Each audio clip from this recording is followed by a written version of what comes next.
Hi, this is Janet Fitch, and it is noon on Wednesday, Pacific, 3 p.m. Eastern, which means it is Writing Wednesday, where we talk about your writing issues, your writing questions, your psychological questions, your craft questions, and all kinds of writing related questions in between. And if you have questions for me today, put them in the chat. And if you have questions for me in between Writing Wednesdays, which is most of the time, you can send me your questions through my website, janetfitchwrites.com. And I can make a Writing Wednesday around your question. I have questions from different readers, watchers throughout the week. And I have one for today, which is kind of excited me. It's about dialogue, chemistry in the dialogue. So chemistry in the dialogue is it's an art that has been kind of degraded over time. I think that people lose the sense of what dialogue is as soon as people are attracted to each other. And how do we frame that? And I think a lot of people base their dialogue on visual media, film, and TV. So you lose the dimension of the internals and use of the landscape and stuff that you get in a dialogue scene. Remember, we never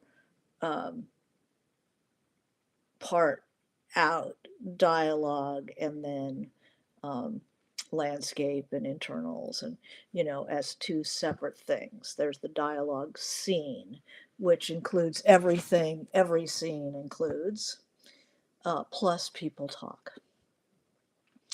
And I think probably the most important thing to remember about dialogue in general is that anything anyone could say, no one should say. That you're trying to write interesting dialogue. Your reader is the recipient of all dialogue. So, how are you going to entertain with the line as well as the flow of dialogue? Dialogue is only for conflict. So, that should tell you something about chemistry in dialogue.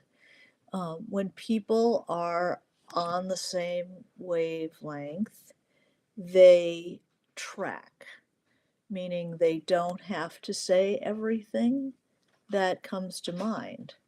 They can say one thing and think another, and generally do. Because we have access to a character's internal world, you don't have to say everything the way you do. In visual media, usually characters, actors will use their tools, facial expressions, pauses, sly smiles. Maybe they're not actually looking at the person they're talking to, they're looking out the window, and your characters can definitely do the same thing. It's how do you show when people are tracking, when they're interested in one another? It in the beginning, there is more kind of a pseudo conflict where people will be adversarial just for the fun of it, just to tease. It's a tease, and people don't tease very well anymore. They're losing their conversational skills and all the subtleties, so that as a writer, you just charm the hell out of your reader who is not maybe themselves that well armed anymore to have a flirtatious conversation. Um, so it's really fun to have it in the dialogue in your book. Sarah, uh, this is uh, Sarah says characters finishing each other's thoughts and sometimes being surprised by finishing each other's or carrying on a sentence. That's a really good indication that they're tracking. Um, I think that there's the play fighting, is this seat taken? Oh, yes, it's been taken, you know, for a year. Can't you see, Waldo sitting there? There's a lot of playfulness in a good character chemistry going on. Um, People play with each other, and that's conflict for tracking is the opposite of arguing. Tracking is understanding what the person is saying. That, they go, oh, that, uh, that, that, that woman in blue, and the other one's like, yeah, I know. That's tracking. Um, where they don't have to spell it all out for the other person because they're very intimate. So they know what they're talking about. Um, People play games, lovers play games. Um, I think of the Paul Simon lyric, they're riding on the bus playing games with the strangers, with the faces. She said the man in the gabardine suit was a spy. I said, be careful. So somebody creates a fantasy, somebody creates a game like that, and the other person jumps into it. Whereas if they're not tracking, the person says, what do you mean they're a spy? They're, you know, uh, that guy is a mailman. It's like, okay, can't play. So this is what I mean by tracking. Um, Somebody sets up a game or is playfully disagreeing, and the other person doesn't take offense. The other person understands that we're playing a game here. And then I need to have something witty to send back. You know, I'll have to sit on Waldo's lap. It, it it's accepting the challenge to have this little play fighting. Um, but you don't want too much of it. A little goes a long way. The play fighting thing gets old really quickly. I know that situation comedies thrive on the bickering, but if you really want to show chemistry, you want to show that attraction building, um, then you might think twice about, too much of the clever quipping, keeping somebody at a distance.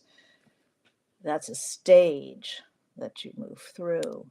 How do you find wit versus sarcasm? Um, One is intended to amuse, and one is intended to score a point. If you were saying, if we're in conversation at a party, say, and you're being witty, you might draw attention to something, but your intention is to make me laugh, not to sting me. And I think that if you start with young people or awkward people and you want to show their attraction to another person, you might have them be sarcastic rather they're trying to be witty but they don't know how. Um, and so they'll be sarcastic and actually push the other person away and then go, why did I say that? Why did I say that? Every young person who has tried to be witty and has been sarcastic and lost their potential lover has had that experience. It's like, ah, why did I say that? Um, you don't joke about somebody's pimples or their ugly dog or something like that, or call them a mommy's boy, without a good sense of whether they will be amused by it or not. Some people just want to get attention, so they think that if they're put people down, that will make them more interesting to that, and that is not the way it works at all. Um, it's one thing to say, um, to put down somebody's mom, uh, and another thing, and another thing to, tease somebody about, resembling their mom more than their dad, or something like that. You find, so you're looking for wit, but you don't want a steady stream of it in every, that goes on and on. A little goes a long way. Um, and like a little bit of that oppositional teasing goes a long way. The reader gets tired of it. Maybe lovers don't get tired of it, but the reader gets tired of it after a while. What else do we do? The tracking is really important. You can, the great pressure of eroticism is often in the suspense between feeling the attraction and acting on it. And often people don't act on it at all. One of the most erotic scenes I ever saw in fiction was a friend of mine's who writes erotic fiction. And she has a scene with a language instructor who gets on an elevator with somebody who's clearly going to be a client, a very well dressed and groomed Italian guy that she's going to be teaching English. And it's like she's so attracted to him that she can't even look at him. She can't even look at him. And it's the hottest scene. And they have a little exchange about the weather, I think, or something basic. And these scenes show chemistry between characters by what is not said, but the contrast between what is said and then what's going on inside your point of view character, who is examining every little thing about this guy. And just like, by the time they get out of the elevator, you're practically passing out. So GB says, give us the author and the book. No, this was never published. This was a short story that I read in her in workshop, and it was so good. Hi, Wendy. Um, so so chemistry, the play fighting, the making up a fantasy game, and entering into the other person's fantasy is just a lovely thing to do. Many good scenes of lovers, especially getting started, um, are mostly internal to the protagonist, and involve a lot of silences, um, little bits of wit, confession, you know. I stuttered as a kid, somebody who is trusting the other person, testing to see if they can trust that person, might reveal something more personal than they normally would reveal. Lying, you know, trying to be, especially young people, trying to be interesting and mysterious, bringing up, how I was in the French Foreign Legion, come on, you're 17 years old, you weren't in the Foreign Legion. But it's a very charming for the reader. Remember, the reader is the recipient of all dialogue. It's a very charming thing that the reader understands full well what's going on, and that kid is trying to be interesting. And then what's the response? Is are they believed by, say, a naive young partner, a girl who's never been out of, Idaho? It's like, you were, wow. Or a more sophisticated person was like, oh, you were, how wonderful, how was the food? And then having their internal thoughts. If we're from the lover's point of view, then it's like, what's that? I don't understand that smile on her face. Um, does she believe me? Does she not believe me? Does it matter?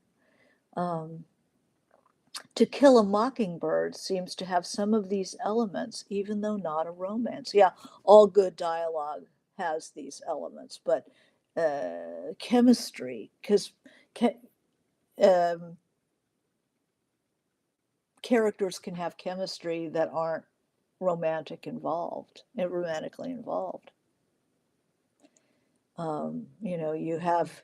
You're in college and you've never been away from home and it's so weird, and you're in the cafeteria and you sit down with somebody and you start talking, and they've read the same books you have. They do the same things you do. They read the encyclopedia for fun like you do. I mean, and then there's like, whew, that's chemistry too. I mean, they're not going to be, you know, making out in a few minutes, but there definitely chemistry is being established. So it works, whether it works in friendship just as well as in works whether it works in friendship just as well as um, in a romantic situation. Sometimes people are shocking, and they'll do things to shock the other person, and then they leave you, the person being shocked, to decide how are you going to react. Are you going to rise to it? Are you going to does it turn you off about that person, or does it intrigue you? And that's a real turning point in a romantic scene. In the beginning, of some people push you, and that can be also not a romantic scene. Uh, New friends, interesting people. There are certain kinds of people who will push you to see what's in there. Are you going to be shocked if I say I'm in a threesome? I live with two men and I'm sleeping with them both. Does that turn you off, or does that go, oh, wow, this is somebody really interesting? I've never met somebody like this. Or what are they like? Or what are the guys like? Do I want to join up? I don't know. So I brought some books anyway that have good examples of these kinds of scenes. The chemistry between fast friends, what makes that connection? Yeah, it's the similar thing. They can make up a game, and then the other person, wow, they could play that game. you know I like that person. We've read the same books. I remember, when you're a little kid, something like you're both wearing a pink dress and suddenly you're, sisters, you're twins. you know um, People who agree on, you find some, you know, weird source of agreement. I don't eat cheese. Oh, I don't eat cheese either. I don't like cheese. Yeah, I think it's really gross. They used to make me blah, blah. And then the other person will share something of them, and there's chemistry going on. Um, I think anything can make that connection. There's people who read things that the other person likes. Man, there's certain books. If I hear that person, one of her favorite books is one of my favorite books, there's going to be immediate liking for that person. Um, I mean, even, whereas somebody, you find out their favorite book is like Harry Potter, and it's like, oh, dude, we're never going to be friends. So any bit of information like that, that you recognize. But the there is a teasing quality about a forming of a sexual interest, that's kind of has a special quality to it. And there will be put downs if the weaker person feels overwhelmed. They might like send out some little jabs, like, not so fast, not so fast, please, this is going way too fast for me. Uh, and then how is that met? Is that met with, well, screw you, bye, or is that met with uh, a genial re, response? I have a scene in Marina M where this 16-year-old girl, like her big crush, has actually come on to her at a party, and it's it's overwhelming for her, and she doesn't know what to say. So she is full of sarcasm and put downs because she just doesn't know what to say to this guy who is older. He's 6 years older, friend of her brother's, and she's like, you know, uh, putting him down. It's like, you're an old man. Who would be interested in an old man like you? He's 6 years older, and she would say, and then she says, I don't know if I can find it, but she says things like, he says, well, in by the time the war is over, 6 years is going to be nothing, you know. Um, just absorbing her little put downs with an amiable quality. And he's very confident, and he comes in and is able to withstand her jabs that she thinks are like so heated and needling, and he's just like, I can deal with this. This is fine. Um, they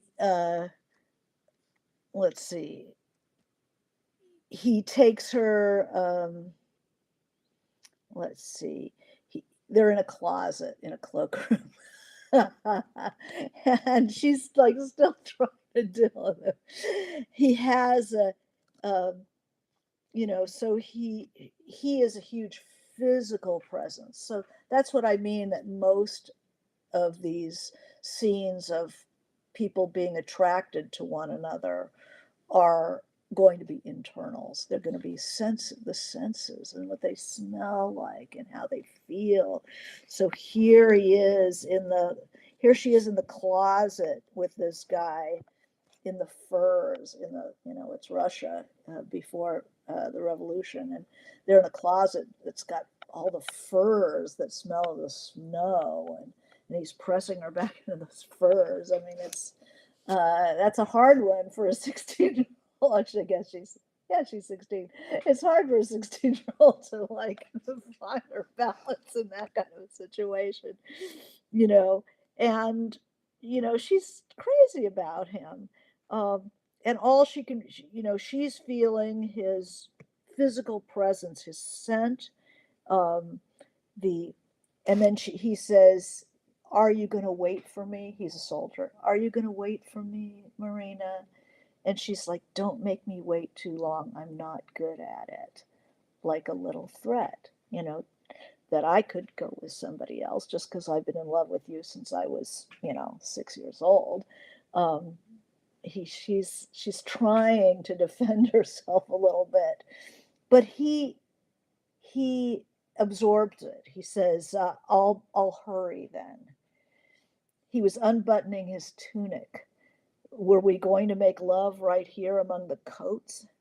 But he presses something into her hand. He removes something from inside his uniform, a velvet pouch, which he pressed into my hand, still warm from his body. So his physical presence, the warmth, his scent, is always going to be forward in a scene like this. Um, Chemistry is like, there's definitely chemistry. So she jokes. So joking comes up when people are nervous and they're feeling a bit overwhelmed. So this is when you have one confident character and then one nervous character. Interested, but nervous. Then you get joking. Um, Sarah says 6 years is a much bigger deal when you're 17. Yeah, that was Marina's age at the book's start. Yeah. GB says musicians, same notes when they speak to each other. Yeah, that's really good. I like that. Um, so then she says, he brings out something that's still warm from his body, and she's still trying to joke. What else do you have in there? I joked, hooking my finger to the open cloth, pretending to peep in Tolstoy. So she's sending out a gambit that, who else do you have in your tunic? Tolstoy. Um, and he can meet her because he's an educated man. He knows her.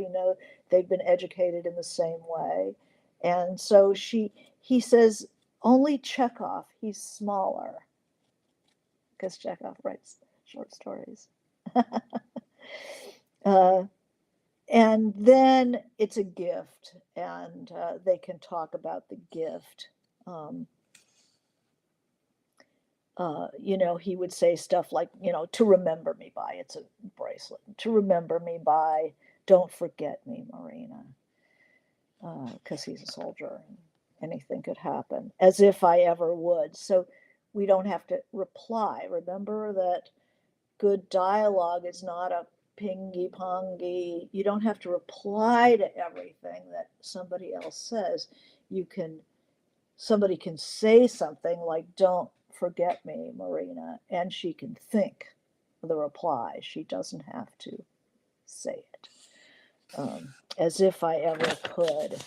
Um, let's see, here's another one. I hate to use my work, but I know it so well, it's easy to show examples. Um,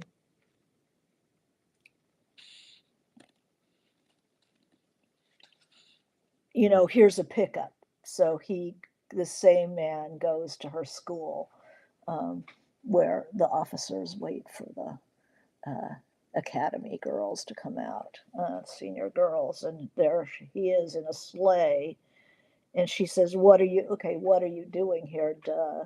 What the hell are you doing? And talks, he's pretending it's very innocent. Because they're tracking, she knows that this is not innocent at all. Like, this is fate coming in a sleigh.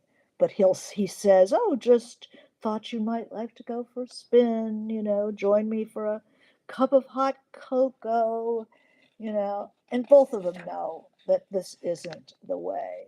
So there's often the uh, I hate to say the aggressor, but the instigator in this scene is pretending innocence, whereas both the parties know that there is absolutely nothing innocent about this, but they can play. It's play, and she'll play with that idea as well.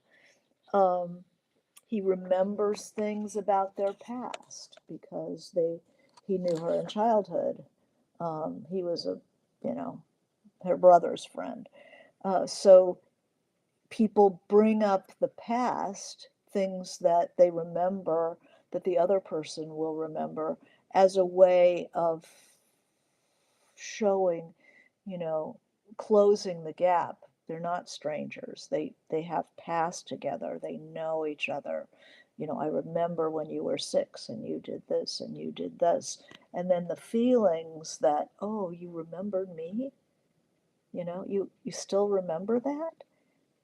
Oh, and that was so embarrassing. I remember, that my skirt blew up and my underwear showed. You remember that? And it's like, oh, I didn't remember that part. Well, of course you do.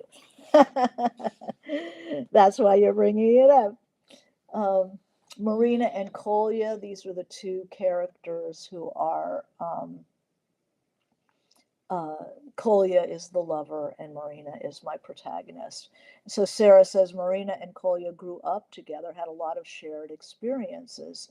So it's interesting to see this with characters from different backgrounds and ages reaching for what they have in common from their childhoods.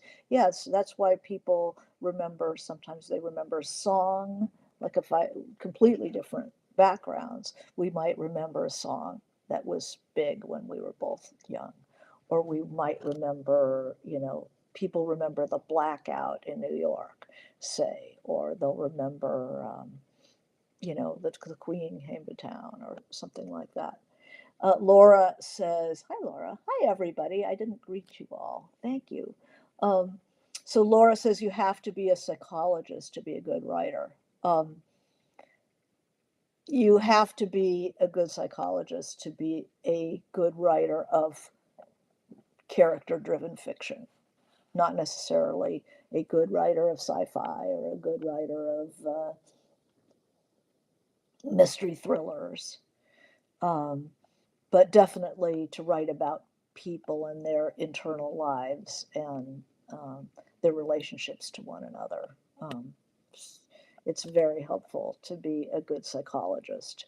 Um, So GB says this is why class reunions are so important to many. And I'll tell you, as people get older, I can't tell you how many people I know who were divorced, are divorced, or widowed or widowers, who go to their class reunion. Maybe it's their 50th, their 60th class reunion, 40th, and hook up with someone from back in the day because they are able to track and they remember certain things and certain phrases and certain attitudes that echo.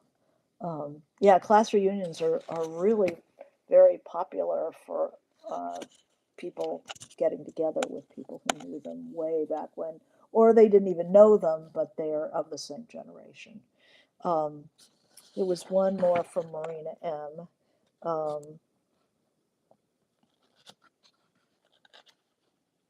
you can mix things you need to say about the elements of the story in with the lovers.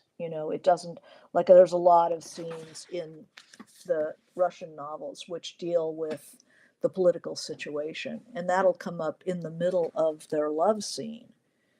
So love scenes don't have to be I love you, I'm hot for you, blah, blah, blah, your eyes are like diamonds, blah, blah, blah. They can shift and pick up other elements of the story that need to be dealt with. And then you can see where sort of elemental conflicts are in the personalities and aims and desires of the two people, and show that they are different, even though so problems come up as you're showing the chemistry between. Um, this book is just an amazing book about relationships, written on the body by Jeanette Winterson.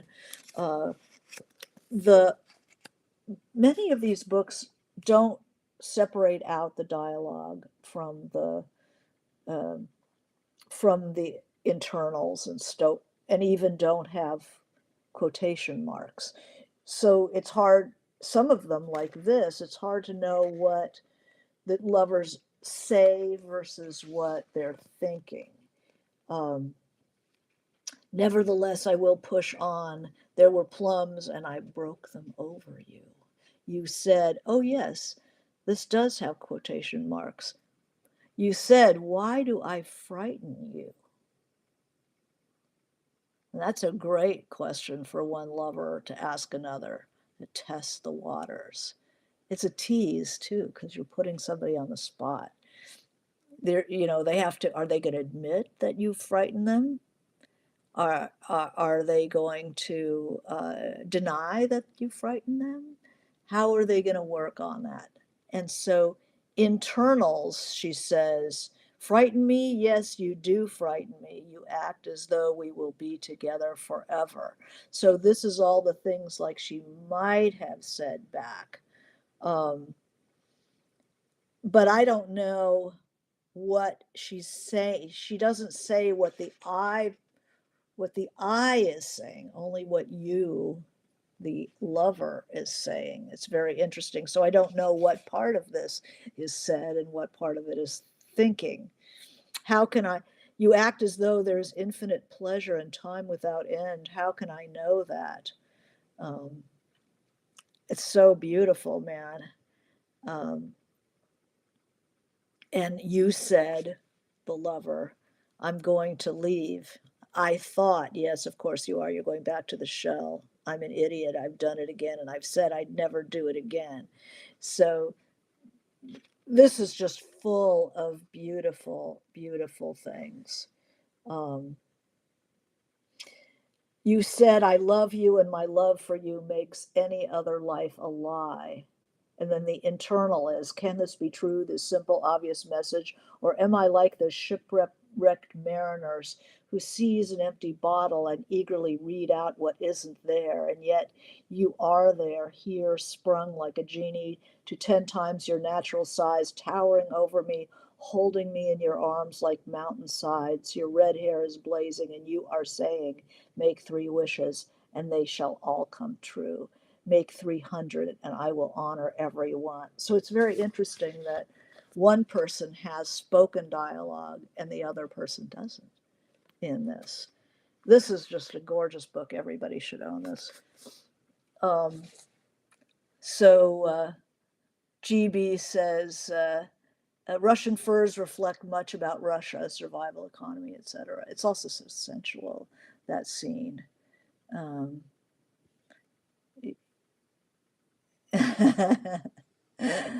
yeah. Um, then there's this. Um, yeah, GB says writing about the closet of furs in Russia hits the mark in more ways than one. Alaska's history with Russia built on furs, uh, working on, in the Arctic, trapping fox and selling them to professional furriers. Yeah. Um, this book, this is my teacher, Kate Braverman, and her book of short stories, Squandering the Blue. She has a story in here that won the is it Squandering the Blue? No, it was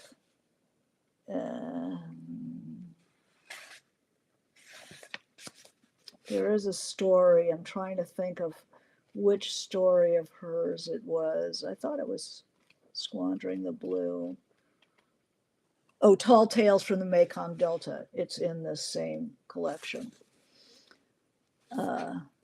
And she won an O. Henry for it. And it has an aggressive lover and a recovering addict who gets kind of entrained on his spiel. And he overwhelms her, is the way his love language works. And you can see the chemistry. You can see how they track. I'm Lenny, he said, extending his hand. Um, we see him first. Um, he fell into step with her. He was short, fat, pale. He had bad teeth. His hair was dirty. Later, she would freeze this frame in her mind and study it. She would say he seemed frightened and defeated and trapped. Cagey was the word she used to describe his eyes, how he measured and evaluated something in the air between them. So that's how he's introduced, right? Not very appealing. But they track. I'm Lenny, he said, extending his hand. What's your name? She told him. She was holding a bag with packages of cookies in it. After the meeting, she had an appointment with her psychiatrist, then a manicure. She kept walking. You're a teacher? You look like a teacher, she said. I'm a writer, she told him. I teach creative writing. You look like a teacher, Lenny said. I'm not a teacher, she told him. She was annoyed. Okay, you're a writer. and you're bad. You're one of those bad girls from Beverly Hills. I had my eye on you.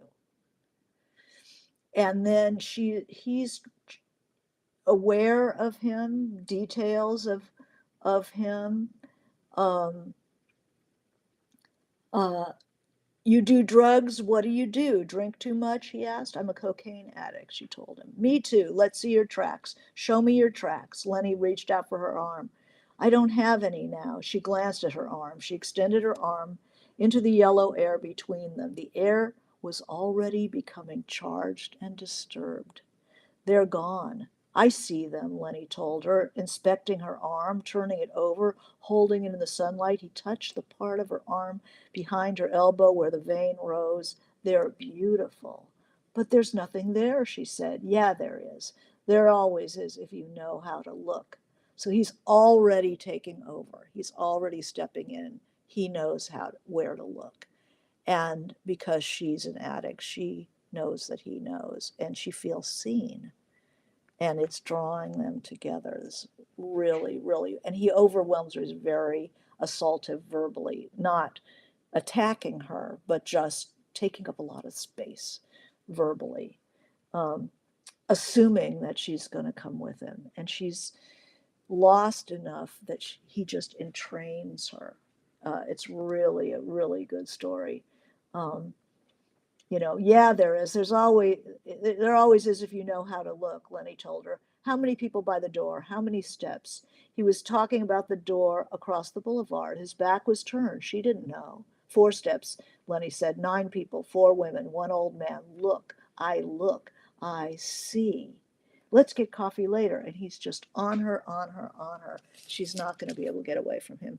And it's because they track. He tracks her, and she is flattered and aware, and um, she can't seem to find her feet once he starts going. So he's got a little bit of that Kolya thing going for him. This is another book, uh, Unbearable Lightness of Being, where the love scenes, you can see the tremendous attraction, and for different reasons, and um, different exchanges. Um, People, they have games, a lot of games go on in The Unbearable Lightness. And then with one couple, it's a triangle. Actually, there's 4. Uh, but the triangle between this doctor and 2 women. One is an artist, and the other is very serious girl that he's picked up in the hinterlands, who comes dragging her enormous suitcase. So, you know, the lightness is the artist, and the heavy person is that girl from the provinces. Um, and they're just the most wonderful scenes between them. The guy is like an inveterate seductionist, practiced, and to see how he interacts with each of these 2 women is just wonderful. Um,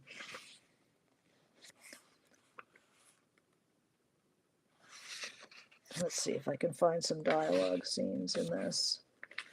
Um,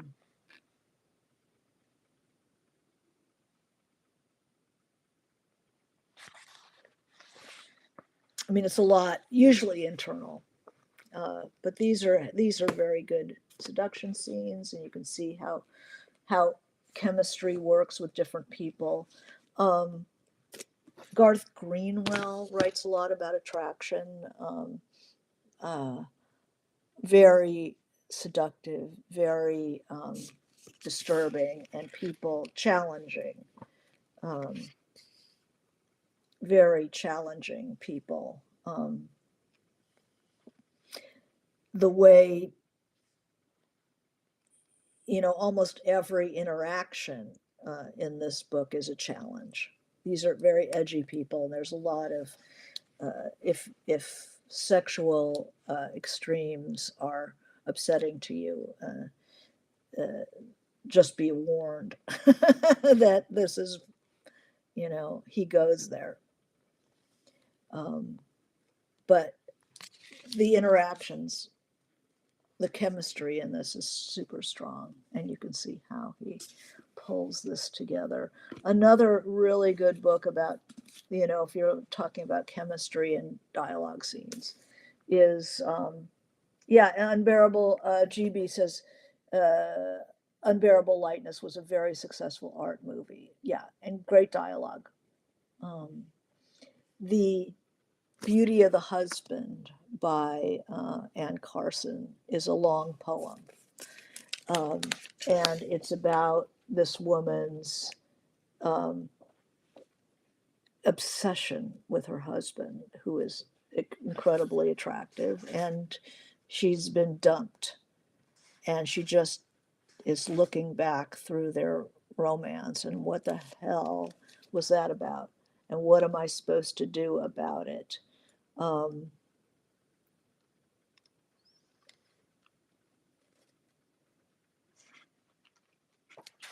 I mean, it does have dialogue in it, um, and it has just some really important concepts about dialogue, about relationships, um, and why this woman cannot get over the loss of this guy, and how their relationship unfolded.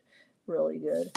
And then I wanted to just show an example. Oh, I just dumped a bunch of paper on the floor of games. I use that in Painted Black, which is a love story. A girl from a working class background, kind of rough background, um, falls in love with this sort of a prodigy, but the scion of a very cultured family. She's an art model, and he's going to the art school. And I have them go. They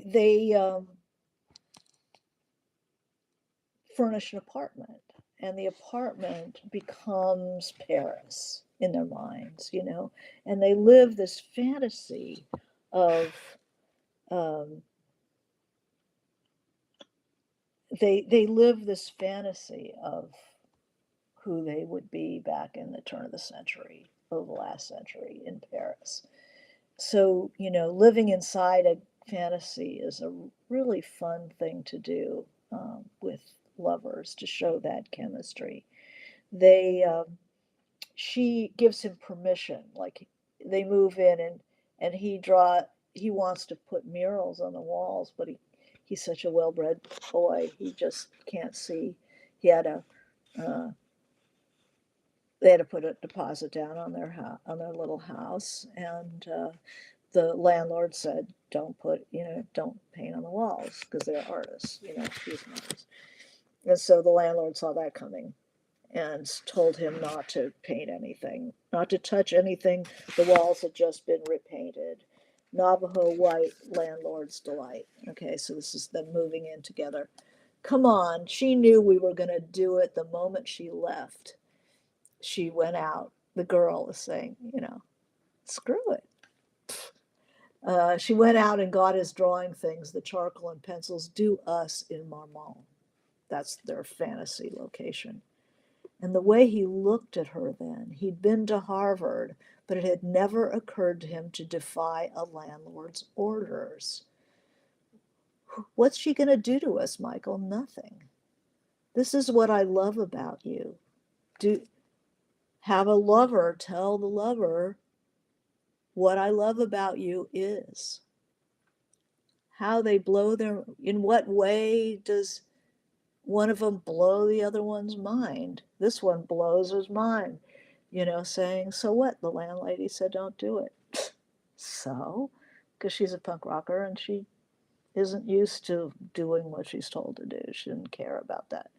And he goes, that's what I love about you, pressing his forehead to hers, his arm around her neck. You give me permission you don't even know. And some people have a hard time with sincerity. You get a sincere compliment like that, and it's like, how do I What do it's like, people don't talk to me like that. I don't know. So she jokes, I'll give you more than permission, she says, rolling her forehead on his. I'll give you the whole enchilada. Um, so they end up painting their fantasy room in Montmartre on the walls of this Echo Park apartment. So joining into a fantasy, giving each other, pushing each other, blowing each other's minds, or one of them blows the other's mind, and how does that track? Um, all of these are really good moves that you can make when you show lovers together that tracks the the chemistry rise and fall. And then they start knowing each other, and maybe other things come up that bother them about that person because they're starting to notice other things about them. And they might swing between the attraction and the repulsion that everybody gets when they know somebody a little more.